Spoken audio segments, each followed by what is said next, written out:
It's 2011. Wipeout is still going crazy on NBC every week, but now there's a brand new crazy game show debuting on the network. And it's called 101 Ways to Leave a Game Show. Who else remembers the show? I mean, peak television right here. I was recently thinking about old game shows I would watch, and when this show popped back up in my mind, I was like, oh my god, I need to go rewatch that because it has been years, and luckily, the episodes are all still uploaded by someone on YouTube. You are a godsend for this. So, what is 101 Ways to Leave a Game Show? Originally, it was a British game show that had 8 episodes, and all of those are also up on YouTube. I didn't know about this version originally, but I do remember watching the British version after watching the American version. The American version of the show only had 6 episodes and aired on Tuesdays during June and July of 2011. The premise of the show was already kind of insane, but the American version decided to get even crazier and even more extreme with the stunts in the show. The way it would work is that every episode would have 8 contestants split up into 2 groups of 4. First, they'd be given a question where they'd have to guess a numerical value of some kind to determine the order they'd be answering the actual question in. Then they'd be given a random trivia question with 3 right answers and 1 wrong answer. If you answered the question incorrectly, you would be eliminated from the show via one of its crazy stunts.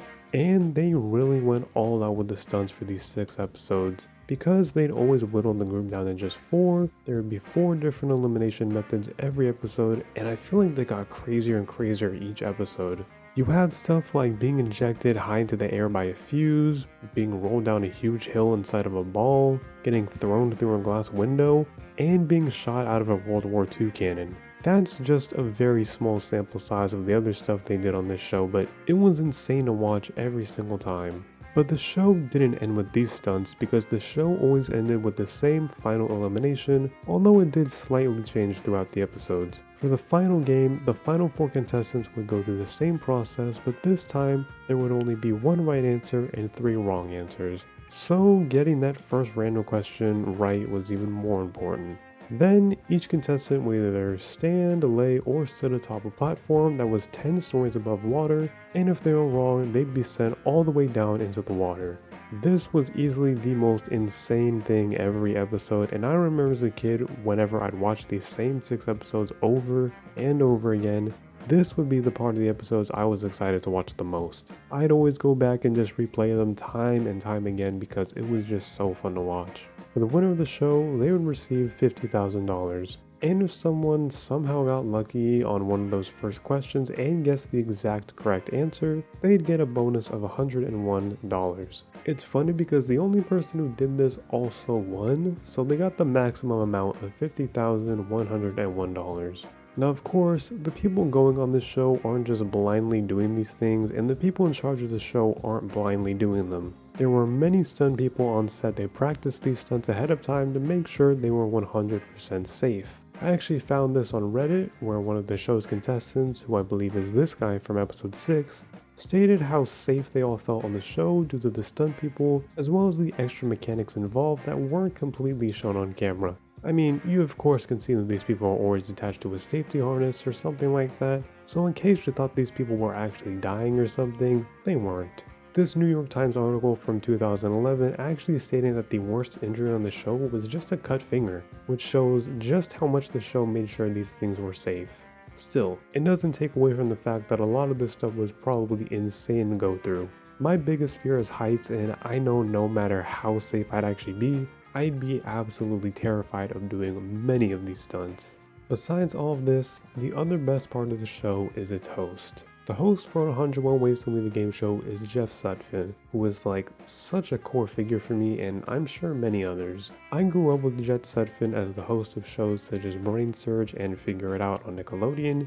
For me, Jeff Sutphin was integral to why I loved game shows so much, and with stuff like 101 Ways to Leave a Game Show and Brain Surge, he was an icon. No other way around it. Jeff was such a natural at being a host, and I'm glad it translated to this show.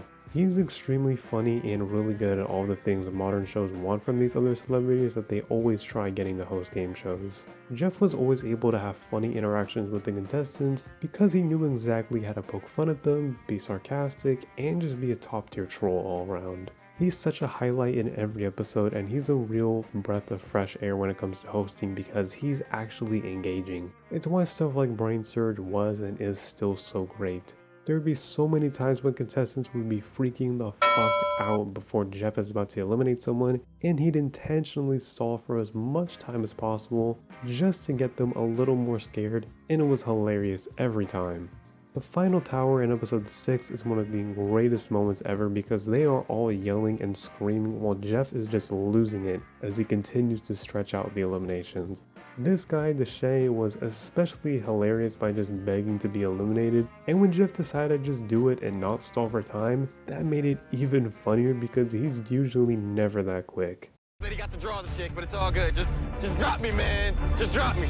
Just drop me. Really? Just drop me. Okay. No. If that's the case, so long, Deshae. Titanic is wrong. See ya.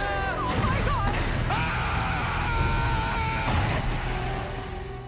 And it's great to see Deshae in the comments of the YouTube upload being able to laugh about it too. We should really hear more from other contestants that were on the show. I think that'd be really cool. And just as a side note, it's a real shame that Jeff Sutphin hasn't done anything super major in years. I have seen some semi-recent interviews or podcasts he's done on YouTube, so I'm sure he's happy doing whatever he's doing right now, but man, I would give anything for a game show hosted by Jeff Sutphin right now. Something else that's also a real shame is that this show was only 6 episodes. That's it! 6 episodes of absolutely peak television. It regularly got around 5 or 4 million viewers each week, and I mean, shows would kill for that nowadays, but I guess ABC just didn't think it was successful enough. It sucks too because the executive producer, Matt Kunitz, stated that if renewed for real, they'd do at least 12 episodes. And we really deserve those extra 12 episodes, and I'm pissed we never got that. And I know we're in 2025, so we're well removed from the era of everything needing to revolve around sports entertainment or extreme sports. But we need that era of stuff back, I'm just saying. It's especially egregious because the show is called 101 Ways to Leave a Game Show, and with there only being 6 episodes, 1 consistent final elimination, and 4 different eliminations each episode, that meant we only got to see 25 ways to be eliminated. That is unacceptable. We better see the full 101 somehow. But yeah, that is 101 Ways to Leave a Game Show. I'm going to leave a link to that playlist in the description of this video for anyone who either wants to watch for the first time or for anyone who wants to relive those glory days of 2011. I loved this show when I was a kid, and upon rewatching it for the first time in many years, I found myself loving it all over again. It's a combination of my love for game shows, wacky contestants, the extreme kind of stuff, and Jeff Sutphin. It's really a perfect storm.